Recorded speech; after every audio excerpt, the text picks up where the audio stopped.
नमस्कार, आप देख रहे हैं युग चरण और मैं हूं आपके साथ खुशबू सिंह। आइए नजर डालते हैं राजस्थान से जुड़ी कुछ बड़ी खबरों पर। जयपुर में चाकू से गोदकर एक युवक की हत्या का मामला सामने आया है। दोस्त के बुलाने पर वो न्यू ईयर मनाने के लिए गया था। कब्रिस्तान में दरगाह के पास उसका लहूलुहान हालत में शव पड़ा मिला। जयसिंहपुरा खोर थाना पुलिस ने पोस्टमार्टम करवाकर शव परिजनों को सौंप दिया है। पुलिस ने मर्डर का मामला दर्ज कर हथियारों की तलाश शुरू कर दी है। एसएचओ उदय भान यादव ने बताया कि पीलीभात उत्तर प्रदेश निवासी उवैस की हत्या की गई है। वो दिल्ली में रहकर सिलाई का काम करता था। करीब 4 से 5 दिन पहले ही वो रामगंज जयपुर में अपने पिता सज्जाद हुसैन के पास आया था। 2 जनवरी की सुबह करीब 8 बजे उवैस की लाश मानपुर सड़वा स्थित कब्रिस्तान की दरगाह के पास पड़ी मिली। लहूलुहान हालत में लाश पड़ी देखकर लोगों ने जयसिंहपुरा खोर थाना पुलिस को सूचना दी। जयपुर में डीजीआईजी कॉन्फ्रेंस को देखते हुए ट्रैफिक पुलिस ने 3 दिन के लिए खास प्लान बनाया है। इससे आम लोगों को जाम में नहीं फंसना पड़ेगा। कॉन्फ्रेंस को ध्यान में रखते हुए ओटीएस चौराहे से केवी 3 तिराहे तक के क्षेत्र को नो ट्रैफिक जोन में रखा जाएगा। आमजन इन रास्तों का इस्तेमाल ना करें। वहीं जयपुर एयरपोर्ट से जेडीए चौराहे तक जवाहरलाल नेहरू मार्ग, भवानी सिंह रोड, 22 गोदाम सर्किल से राम मंदिर और राजभवन तक, 22 गोदाम सर्किल से परिवहन आयुक्त कार्यालय तक सहकार मार्ग, 22 गोदाम सर्किल से चौमू हाउस चौराहा तक, पोलो सर्किल से विधायक आवास तक का मार्ग उपयोग में लिया जाएगा। इन मार्गों पर कुछ समय के लिए सुरक्षा कारणों से यातायात रोका जाएगा। जमनालाल बजाज मार्ग और पृथ्वीराज रोड से आजाद मार्ग पर आने वाले सामान्य यातायात को आवश्यकता अनुसार डाइवर्ट कर संचालित किया जाएगा। 22 गोदाम सर्किल से राजमहल टी पॉइंट चौराहे की तरफ जाने वाले सामान्य यातायात को दबाव अत्यधिक होने पर आवश्यकता अनुसार 22 गोदाम सर्किल से समांतर मार्ग की तरफ डाइवर्ट कर संचालित किया जाएगा। पिछले कुछ दिनों से लगातार हो रहे कोहरे और शीतलहर से जयपुर में जनजीवन प्रभावित होने लगा है। सुबह जाने वाली 4 फ्लाइट्स देरी से रवाना हुई। सर्द हवाओं के कारण सुबह शाम के अलावा दिन में भी गलन भरी सर्दी रहने लगी है। इस कारण पिछले 5 दिनों से जयपुर में तापमान 20 डिग्री सेल्सियस से ऊपर नहीं आया। मोती डूंगरी स्थित गणेश मंदिर में भगवान गणेश की प्रतिमा को सर्दी से बचाने के लिए कोट पहनाया गया है। बीती रात जयपुर में न्यूनतम तापमान 7.4 डिग्री सेल्सियस दर्ज हुआ। रात से ही कोहरा शुरू हो गया था। सुबह घने कोहरे के कारण विजिबिलिटी जयपुर एयरपोर्ट पर 50 मीटर से भी कम रही।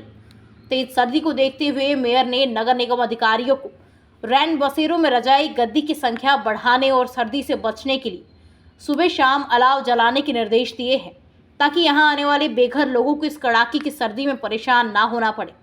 तेज सर्दी को देखते हुए जयपुर कलेक्टर ने कक्षा 1 से 8वीं तक के बच्चों की स्कूल की छुट्टियां 13 जनवरी तक बढ़ा दी है।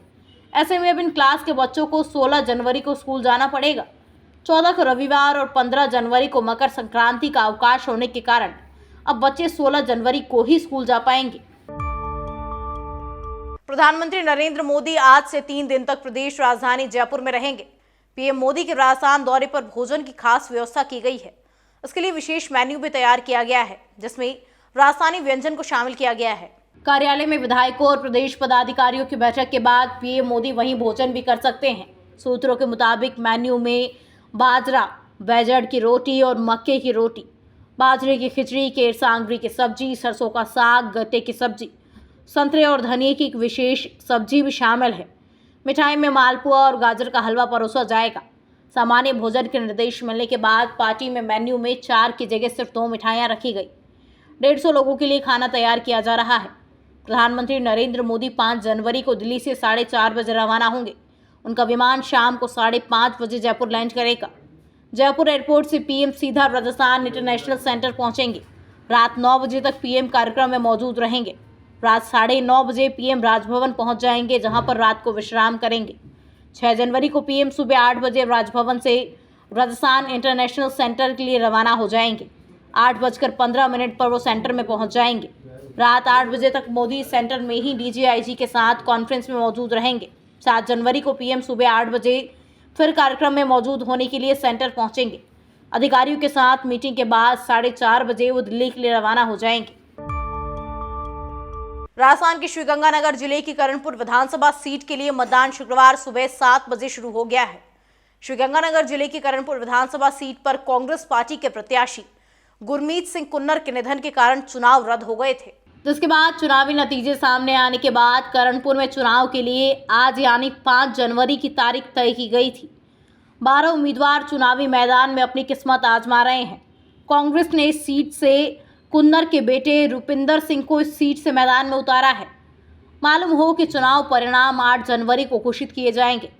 जानकारी के मुताबिक इस निर्वाचन क्षेत्र में कुल 249 मतदान केंद्र बनाए गए हैं, जिसमें 180 सेवा मतदाताओं के अलावा 2.4 लाख मतदाता हैं, जिनमें 1,25,850 पुरुष, 1,14,966 महिलाएं और 10 ट्रांसजेंडर शामिल हैं।